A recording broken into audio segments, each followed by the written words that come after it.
I have worked almost my entire career with dentists who really saw themselves as healthcare professionals and always wanted to do the right thing by the patient.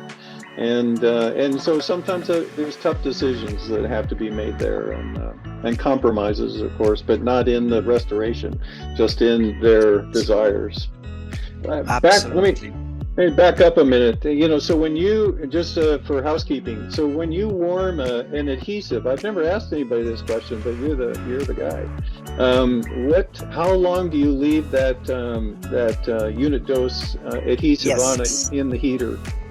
Yes. So it's important that the material that we use is optimum defel, and there is two compules, and there's two rockets. There's one rocket that has the primer. The primer has a number of volatile elements, and that's why this one should not be heated more than 15 minutes, 15 minutes. So this is in agreement. I talked to the manufacturers because I immediately informed them about our findings, and to find out if there was any problem warming up the material, which is not in the instruction for use, of course.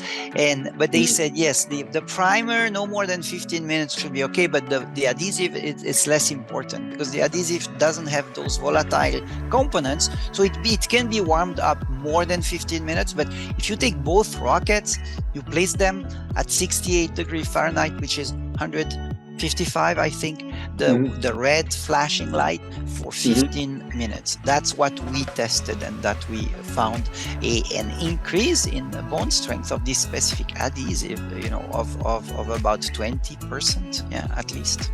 Nice.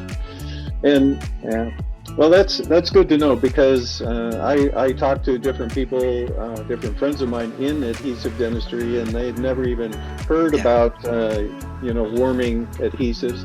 But it totally makes sense to me. I've known about warming since the 80s.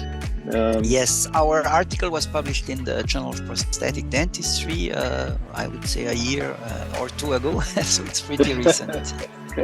Yeah, it used to be in my lectures that I did to talk about, hey, we need to think like this,